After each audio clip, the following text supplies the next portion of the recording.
Greetings everyone and welcome to a new session of Ragplay's Star Wars Knights of the Old Republic. When last we left off, we had just finished talking to Master Jar here about Revan and Malak, among other things, their motivations for going to war, along with what we would have to do to complete our trials and become a Jedi. I actually took some notes about things I wanted to talk about, and I think I do want to recap last episode's events just a little bit. First of all, we had a journal entry, though. We're going to read that first. I'm not even sure what it is anymore. Let's find out here. Jedi Trials, I assume, would be the one. The Jedi Council on Dantooine has decided to train you in the ways of the ancient Jedi Order. After much initial training, your first task will be to learn the precepts of the Jedi Code. This code is the path by which all Jedi should lead their lives. We'll have to see about that, but I don't think there was anything else. We do have the Ebon Hawk still. Completed quests, still the same from last time. So just to recap the events of the past few episodes, we've arrived here on Dantooine, and several weeks have passed. The Jedi Council had summoned us before them, and it was revealed to us through a series of visions that we had shared with Bastila that Revan and Malak had broken into some Jedi ruins that were on Dantooine, or at least what they thought were Jedi ruins, searching for something called the Starforge. What that is, we don't know exactly, but the Council had deemed it necessary that we be trained in their ways to better combat the Sith's growing power and to discover the truth of the matter. So, we have been given instructions by Master Jar here that we must learn the Jedi Code as the first part of our training. Well, I guess it wasn't the first part of our training. We did undergo that intense physical regiment that Jar put us under, along with receiving basic training in Force Mastery, levitating objects, force pull and force push and that sort of thing. We got in quite a bit of sparring with Bastila over there. And she seemed to enjoy kicking our ass quite a bit, but we did get some revenge later on. Sparring is something that Telemachus has always enjoyed, and going up against a Jedi is something he never imagined he'd be able to do or take part in, so he's enjoying his training despite all of the difficulties and the challenges, and indeed he's excelled at it. And that excellence, I suppose, is in no small part due to a certain Jedi Padawan over there, who he's taken a keen interest in during the past few weeks. Indeed, the training montage itself was a perfect way for the game to introduce Bastila and Telemachus becoming closer and spending more time together as his training was undertaken. It's a good segue or a good introduction into the romance of the game. And yes, the game has a romance. If you're a male character, Bastila is your romantic interest. So, of course, we'll be engaging in that at some point. It's practically tradition in Knights of the Old Republic to always romance Bastila. It's just something that's got to happen. But until that point, where was I, and what was I thinking about doing? Right, the recap. Another thing that we gleaned from our conversations with the Jedi Council that I don't think they intended us to hear were Vrook's suspicions, which were quickly hushed by Vandar, that Darth Revan might not have been killed by Bastila Shan, that he might still be alive and out there somewhere. This immediately piqued Telemachus' interest here. Why exactly what would be the long game? Does Malak know? Does Malak suspect that his old master is alive? And if Revan is still alive and out there somewhere, what are his plans? He's no longer in control of the Sith Armada, unless this is all some sort of conspiracy that was orchestrated by the Sith themselves. That Revan is in a back-to-tank somewhere healing, maybe? But Bastila killed him. She told Mac that she had killed him. And all the time they've spent together wandering the fields of Dantooine, They've had many conversations, and Telemachus would have probed her on the story of Revan, because that's what she's famous for. They would have spent as much time as he could trying to get some information out of her, and just, you know, it might not have been something she would have liked to talk about, but I think his curiosity would have gotten the better of him on that, and just especially with the hushed tones that the council was carrying out in there. It's too interesting just to sweep under the rug. But anyway, that's just going to have to remain to be seen. Whatever Revan's plans are, if he is still alive, maybe he's not alive. Maybe Vrook is just being paranoid. I mean, paranoia strikes the best among us, even in the worst of times, and especially this is the worst of times. Terrace has just been destroyed. So, if Revan does return, this war is going to take an incredibly bad turn. It's only up until the point that Revan was eliminated that the Jedi weren't making gains, and if he comes back, the Jedi will no longer be making gains as they are now, or rather, no longer be holding the line anymore. And the slow crawl to Coruscant that Malak has been undergoing will rapidly increase in speed. I don't think Bastila will be enough. He doesn't think Bastila will be enough to hold the Sith off. But together, they have a chance of stopping this. They have a chance of cutting the head off the snake if they can find this Starforge. He's sure that they can find Malak, and Malak has to be slain. The Sith will disperse. What was it in Braveheart? Sheep or mere sheep? Just kill the shepherd. Yeah, that's the Sith. That's the plan. It's not a complicated plan. We need to get off this planet as soon as possible. He needs to finish his training, and we need to get on with this episode. So it's time. Let's do it. To learn the Jedi Code, we have to talk to each of the members of the Jedi Council, and I imagine they'll have other things for us to talk about as well. But first, let's talk to Bastila, because he hasn't had much time to spend with her lately. She's been kept in here by the Jedi Council, and they're not allowed to be together. It's terrible. Until his trials are over anyway, so... Bastila? If you have questions, you should direct them toward the Jedi Council members. You gotta play hardball with me, come on. You can give me tips? It'll be our secret. I won't tell anybody, I promise. Alright, fine. Let's talk to Master Vandar. Good evening, apprentice. Wow, that's I trust your training goes well. I'm up here, Vandar. How's the weather down there? It's terrible. My training is progressing quite well. I have faith that you will achieve the rank of Padawan soon. Master Jar is most impressed with your progress. May the Force be with you, apprentice. Well, may the Force be with you, Master, but I do have other questions. Good evening, apprentice.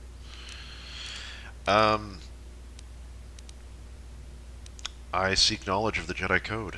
All Jedi must know the Code. Its tenets are the fundamental teachings of our order. Think and meditate on these truths, apprentice. There is no emotion. There is peace. There is no ignorance. There is knowledge. There is no passion. There is serenity. There is no chaos. There is harmony. There is no death. There is the Force. I have faith that you will achieve the rank of Padawan soon. Master Jar is most impressed with your progress. May the Force be with you, apprentice. Well, you say these things, but I don't yet understand the meaning of them, and I really would like to talk to someone about each of the lines of the code and why the Jedi believe in them. I want to have a philosophical debate, damn it. Jedi trials. Dantooine. The Jedi Council on Dantooine has decided... Yes, okay. So, they've given us the Jedi Code. There is no emotion, there is peace. There is no ignorance, there is knowledge. There is no passion, there is serenity. There is no chaos, there is harmony. There is no death. There is the Force. But Good evening, apprentice. I'd like to ask you some questions. A Jedi must ever be seeking knowledge. What is it you wish to know? Here we go. This is interesting. What can you tell me about Bastila? Bastila will be a great Jedi someday. Even among the Masters and the Council, it is rare to find one so skilled in the art of battle meditation. Bastila was there when Revan was slain. Did you know that? Karth mentioned something about it, and we've spoken of it. Bastila herself does not like to talk about it. I know. She was accompanying the strike team that confronted Revan when the Dark Lord was destroyed. Her role in the death of such a promising young Jedi as Revan upset her greatly. But Bastila knew she had to set her personal feelings aside for the sake of the galaxy and the Republic. The Force is strong with her now. And without her skill in battle meditation, we would have lost this war long ago. The way ahead will be difficult for young Bastila. And for you. But you must draw strength from each other. May the Force be with you. Is there anything else you would like to know?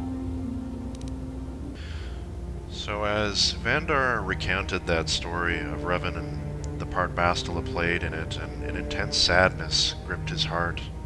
And for a moment it was as if he was feeling what Bastila felt, and it made him think for a moment.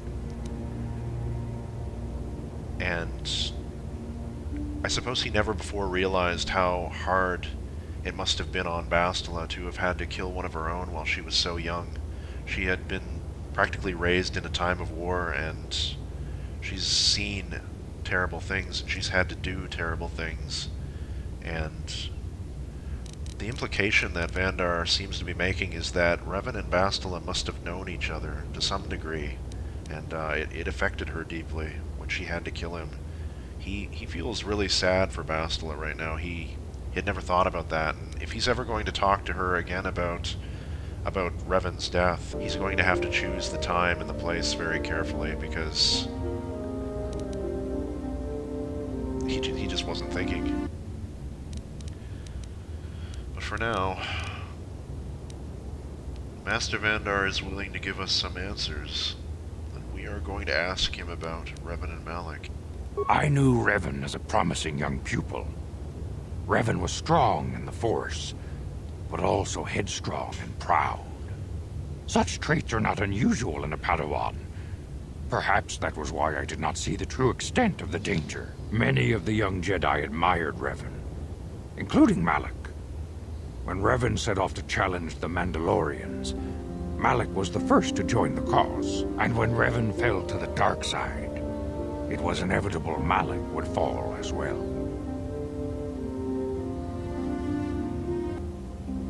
He had that much influence over his friend. Was Revan stronger than Malak? Revan was always the leader, the more powerful of the pair. When Revan fell, we had hoped the Sith threat was ended. But Malak quickly assumed Revan's role, and has embraced the dark side power as fully as his old master ever did. Now, Malak leads the Sith Armada against the Republic. Hate and vengeance for his master's death draw Malak ever further down the path of the dark side, fueling his powers until they surpass those of his old master. Only you and Bastila together can stop Malak now. The way ahead will be difficult for young Bastila, and for you. But you must draw strength from each other. We will. May the Force be with you. Is there anything else you would like to know?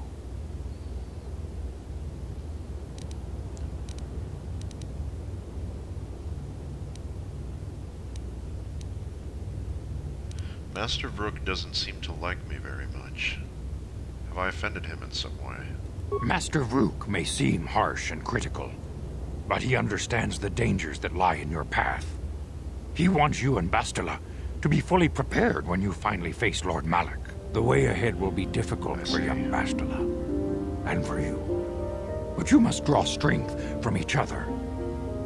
May the Force be with you. Is there anything else you would like to know?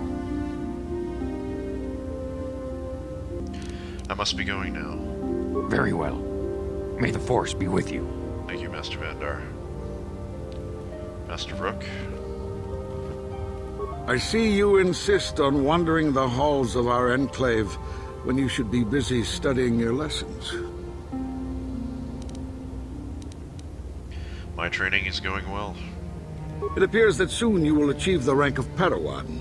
Master Jar is most impressed with your progress, but I cannot help but wonder if you move forward too quickly. I see you in... I seek knowledge of the Jedi Code. You do not know the Jedi Code? Well, no. Without knowledge of those doctrines, all your training will be for naught. All Jedi must know the Code. All right, Its all tenets right. are the fundamental teachings of our order. Settle There's down. no emotion. There's peace. There's no ignorance. There's knowledge. There is no passion. There is serenity. There is no chaos. There is harmony. There is no death. There is the Force. Learn these truths, apprentice, or we shall all regret the decision to accept you into the Order. Yes, but I want to know why these things are true, not just that they are true. I see you in... I would like to ask you some questions. I suppose such desires are inevitable, though I fear you may seek knowledge for which you are not prepared. Yet I will do my best to guide your quest.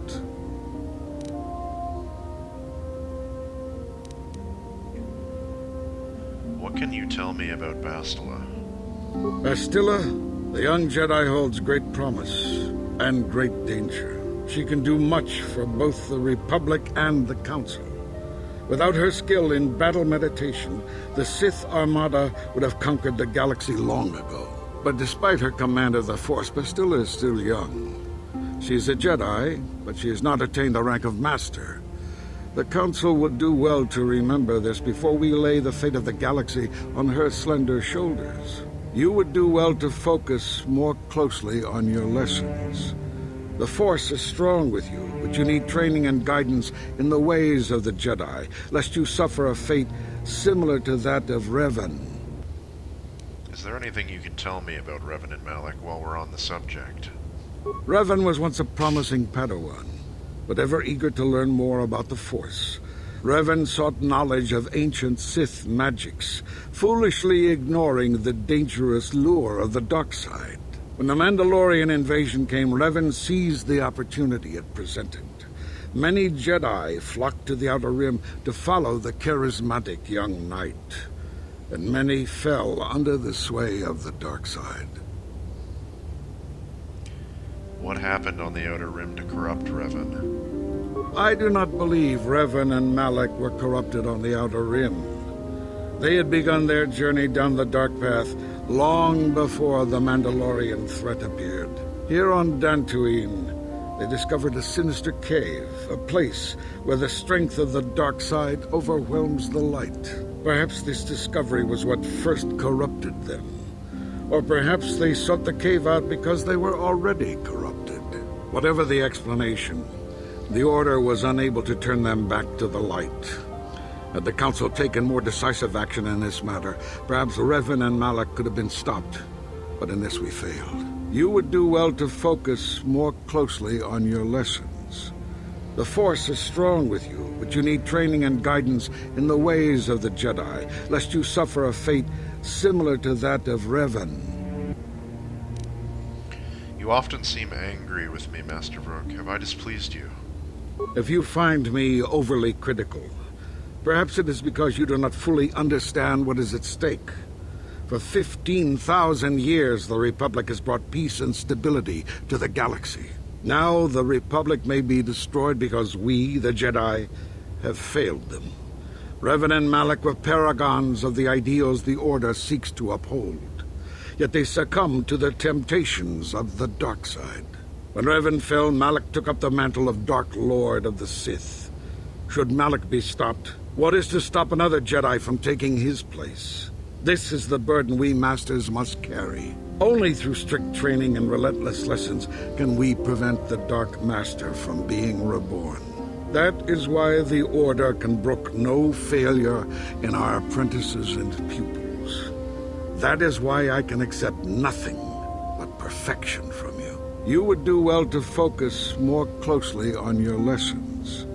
The Force is strong with you, but you need training and guidance in the ways of the Jedi, lest you suffer a fate similar to that of Revan. Yeah, Telemachus is fairly confident that Revan and Malak were not the first Jedi that Vrook witnessed become Dark Lords of the Sith. He's fairly confident that Vrook was there at the beginning of the war with Exar Kun. Certainly old enough to have been, and this is a man who has seen some shit, he can tell. And you can't say he blames him for his skepticism and scrutiny. Master Dorak, I seek knowledge. Greetings, young apprentice. Have you come seeking knowledge of the past? Yes. Those who do not learn from history are doomed to repeat it, or so they say. As a chronicler of the Academy here on Dantooine, I feel it is my duty to share the history of our order with the newly initiated. Unfortunately, our recent history is one of tragedy and bloodshed. The Mandalorian Wars, the fall of Revan and Malak, the rise of the Sith. There are important lessons to be learned from these events, if we do not wish to repeat the mistakes of our past. You, sir, are a man after my own heart, and a breath of fresh air in this place. I am eager to learn, Master Dorak. Of course, I could not tell you the entire history of our order. The Jedi have existed for thousands upon thousands of years. We are as old as the Republic itself. Instead, I will begin 40 years ago with the War of Exar Kun. Like Malak and Revan, Exar Kun was a Jedi who fell to the dark side and led an army against the Jedi and the Republic. Exar Kun was defeated, but the war left both the Republic and our own order severely weakened. For 20 years we struggled to rebuild, trying to erase the scars of the terrible conflict.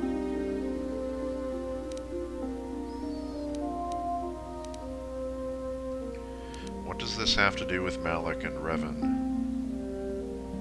All things in time. You shall learn that history is an intricate weaving of many events. No one thing can be understood without the proper context. This guy 20 knows years the C ago, word. the Mandalorians, aware that the Republic was in a weakened state, began conquering small worlds on the Outer Rim. They were careful to choose only planets outside the Republic's jurisdiction. After much debate, the Senate chose not to intervene. As long as the Mandalorians avoided planets that were members of the Republic itself, there would be no retaliation. Believe me, I know.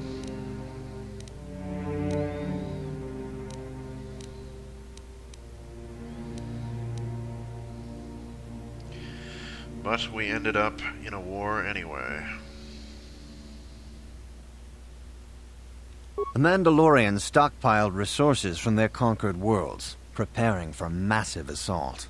7 years ago, they launched a simultaneous attack in 3 separate sectors of Republic space. The Senate had no choice but to retaliate with the entire Republic fleet. The Mandalorian Wars had begun.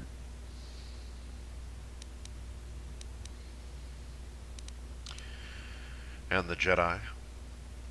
The Republic petitioned the Jedi Council for aid, but there were many factors to consider before we allowed ourselves to be drawn into another conflict, so soon after the war with Exar Kun. While the Jedi Council preached patience, there were many among our order who were eager for us to join the battle. 2 young knights in particular demanded immediate action, Revan and Malak. They rallied many of the Jedi to their cause, and against the wishes of their masters, joined the Republic fleet battling the Mandalorians. Revan was a brilliant military leader, and the Republic fleet began to win victory after victory. 4 years ago, the Mandalorians surrendered unconditionally.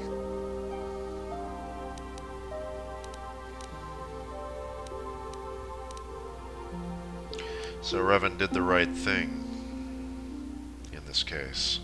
No one is denying that Revan was one of the keys to defeating the Mandalorians. But something happened out there on the Outer Rim. Instead of returning after the war's end, the ships under Revan's command went deep into unexplored space. They claimed to be searching for the last remnants of the Mandalorian fleet. All contact was lost. For many months, it was assumed some great disaster had befallen the entire fleet. Everyone thought they were dead. There were unsubstantiated rumors of Revan and Malak being seen on a number of different planets during these months, scattered sightings that were never confirmed.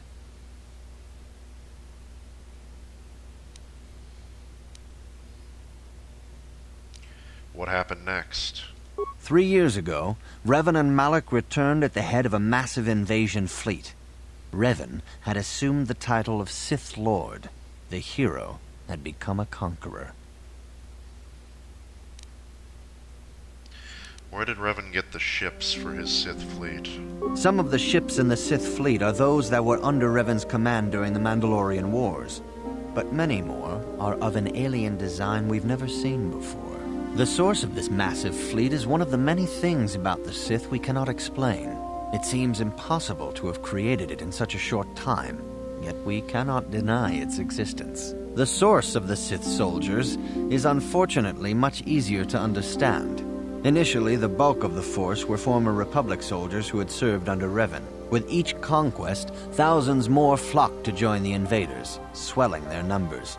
Even many of our own order have betrayed us, lured by Sith promises of riches and power. So what happened next? You don't just lose dozens of planets without there being something severely wrong in the philosophy of the existing order. For 2 years, the Sith were all but invincible. Fortunately, Bastila and her battle meditation allowed the Republic to win a few key victories and kept the Sith from total triumph. In desperation, we set a trap for the Dark Lord. Bastila was with the strike team that tried to capture Revan, as you probably know. She was there at Revan's end. That was nearly a year ago, but things have not improved. Malak has stepped in and assumed the mantle of Dark Lord for himself, though he's far from Revan's equal in strategy or tactics. Still, his fleet continues to grow in both ships and soldiers.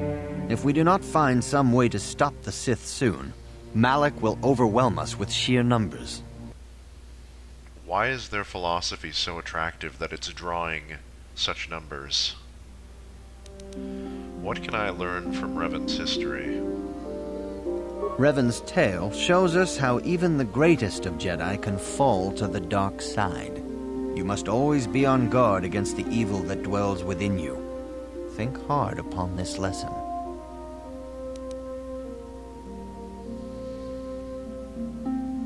Where are the Academy's archives? This facility is a training academy.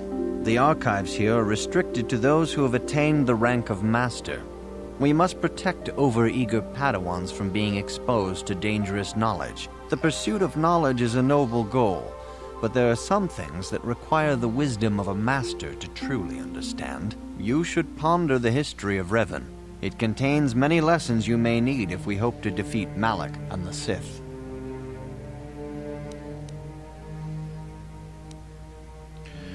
Don't worry, I'll find a way to stop the Sith. Your confidence is admirable, but you must guard against pride and arrogance. These lead to the dark side. Revan's tale shows us how even the greatest of Jedi can fall to the dark side. You must always be on guard against the evil that dwells within you. Think hard upon this lesson. I will think on this, Master Dorak. May the Force be with you. Interesting. Interesting. So, the conversation with Master Dorak has essentially confirmed to Telemachus several things that he had already known. The Republic has made a terrible mistake in allowing into its midst certain factions and planets that do not hold the same values as the Republic. They do not value freedom, they do not value democracy. They are in it purely for themselves and their own gain. And as soon as their situation could be improved upon elsewhere, they jumped at the opportunity and joined the Sith. I'm not sure what he can do about this, but the Sith have to be stopped. That's the first step, and then the Republic really needs to think about how it's going to reorder itself after this, because if entire planets, and even among the Jedi, the paragons of virtue of the galaxy, you have defectors, you have traitors that are abandoning their own ideals for the sake of power and riches. You've got problems, man. There's something that the Jedi are not fulfilling in these people. I don't know what that could be, and I don't know how you can fix it, but you people need to be doing some thinking as well. Another thing, I guess for the sake of the audience, Dorak here, and I had previously mentioned the war with Exar Kun, which is known in the galaxy, I suppose, as the Great Sith War. Not the first of its kind. It had been 1,000 years prior. The Sith had waged the Great Hyperspace War against the Republic, when the Sith were still not just an ideology, but they were a race of red-skinned humanoids who were powerful in the Force and had crossbred with exiled Jedi thousands of years before that. The Exar Kun War was started by Exar Kun and his friend Ulic Qel-Droma, so it very much echoes the dynamic of Revan and Malak. In fact, this game is probably based, well, it is based on those comics to some degree. Exar Kun and Ulic Qel-Droma were like Revan. They had taken an interest in Sith artifacts and knowledge, forbidden knowledge in general. That's kind of the theme of falling to the dark side. You know, accruing power and valuing these things. You know, secret little cabals within the Jedi that seem to form. Because I think the Council, the Jedi are very, I don't want to say authoritarian, because that's not the word, but they're strict. And whenever you tighten your grip, more things slip through your fingers, like Leia said in Episode 4. So Exar Kun and Ulic Qel-Droma sought this forbidden knowledge, and it led them to a planet that had a group of cultists on it that worshipped the spirit of an ancient Sith Lord. That Sith Lord was Freedon Nad.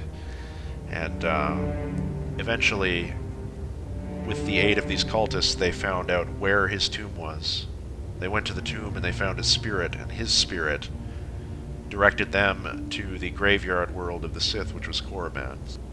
Upon getting there, they met the spirit of Mark Aragnos, and he basically declared them both the second coming of the Sith Empire, and then they were manipulated into waging war. Eventually, Exar Kun was killed. He died in battle on Yavin 4. Among him was the last of the actual Sith species, the Masasai, which were the warrior caste. But Exar Kun, he was redeemed, but he chose a life in exile, and he went to, I think it was Renvar, the planet. On that planet, he taught several Jedi, and really, I think if I had to pick a Jedi that I actually love the most in all of the expanded universe, Ulic Qel-Droma is my favorite. He was a very interesting character, the way he was redeemed, and then the way he was killed. He was betrayed. I don't remember exactly the story. I actually have the comic books, but it's been some time since I've paged through them. That'd be a nice little review to do. I might do that on the channel eventually. But anyway, man, little tangents. I love this game because it makes you think about all the... What's up here? Nothing! My immersion. It makes you think about all the detail that was behind this, that they touch on in some places, and then they go super deep in other places. We're going to get to talk to an alien up here, the one that I passed coming in to the main section of the compound. He sits by the door. He tells you all about the Great Hyperspace War and some of the things that happened, the Great Sith War as well. Very interesting stuff. That's what Telemachus is interested in as well. Anything pertaining to that era, he studied this, even before he joined the Jedi, but especially now that he's had access to at least parts of their archive, like not the whole things, but he was able to take out books and, well, hollow books, whatever the hell they're called, and look up information on all of this. Interesting stuff. I'm somewhat disappointed because, like, I seem to remember there being philosophical debate where you could ask them, why is this true? Give me an example of why this is true. That sort of thing, but maybe I'm just remembering a different game. I don't know. Disappointing, because that's something that Mac would want to do with the Masters. He would want to know why he should believe the things, and since they're not providing that to him, he's going to remain somewhat skeptical of this ideology. Certainly that he knows, since he knows that it's produced... There's weaknesses in it. He has no doubt it's good because the Jedi are good, but there is something that they're not seeing. Something is missing, and it's allowing them to be manipulated into doing things that they would normally never do. Anyway,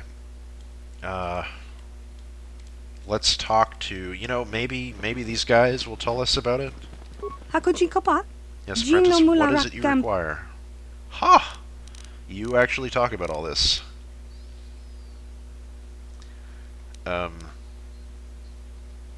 Who are you? I'm Master Tari Locke. I trained here with and under Master Jarleston. A Jedi's training is never over, even when one has a Padawan of their own. Knowledge will be the key to our eventual victory over the Sith, knowledge of our weaknesses and theirs. Yes.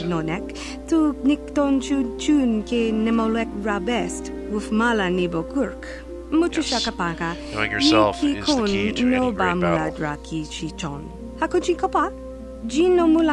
Is there anything else you require? What do you know of the Council? They are great and powerful Jedi, all. Do not be intimidated by them, however. If there is something you wish to know from them, merely ask. Is there anything else you require? What is this cortosis weave you mentioned when you were dueling with your apprentice? Cortosis mineral is a rare and unique substance that has the property of being able to deflect the beam of a lightsaber. Although the process for forging it into blades was developed by the Ajani for their dueling culture, it has since spread across the galaxy. The Sith have taken to providing blades of this type to their mercenaries and pawns, so that they would prove more effective against us. It does raise the possibility of those same mercenaries being effective against their Sith masters in turn, but given the overpowering military might of the Sith at the moment, it is unlikely. Is there anything else you require?